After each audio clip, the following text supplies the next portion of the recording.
And then before that, it was the Roman Empire.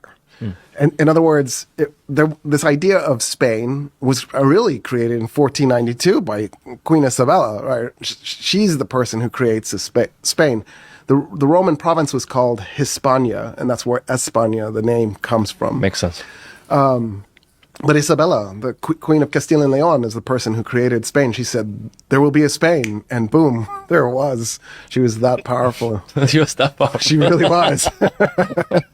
She was an absolute monarch who was a visionary and literally created a country and changed the way the world thought about that place. And in the process, created an empire that spanned. They owned the Philippines, they owned North and South America, and then eventually she had married so heavily into the Holy Roman Empire that they owned Germany and Italy and Portugal. I mean, they had colonies in Africa and India. You're like, how did you do this? Yes, Isabella needs to teach us how she did all that. Yeah, she was really cruel. There was a lot of violence and plundering. So how does this get tied up to the white supremacy? So human beings love hierarchies. We want there to be somebody on top and somebody on bottom. It is just our nature. I didn't used to believe this. I have come to this conclusion that this is just how we are. So the Christian kingdoms in the north, I'm saying it this way because the population in the south is just as Spanish as the population in the north. The way we talk about it is that the Spaniards conquered the Muslims. The Muslims in the South, first of all, it was Muslim-ruled South. The majority of the population in the South was still Christian because the Muslims didn't convert by the sword. So when they conquered the Iberian Peninsula, it was a majority Christian place.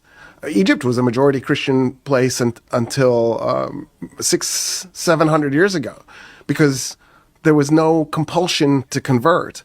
The Crusades encouraged a lot of people to convert just because they were like, I don't know if I want to be associated with those guys anymore. But, Egypt is still somewhere between 10 to 20% Christian. We don't know because the government won't do a census. I bet it's closer to 20%. The government says it's 10, so it's 20. Okay. We all know how this works.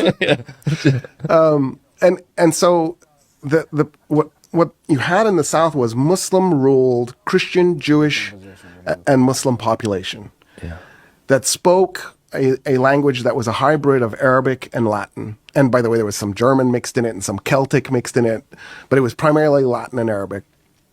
And they also, obviously did things in Fusha, but locally they spoke this hybrid language. In the North, they spoke the same hybrid language.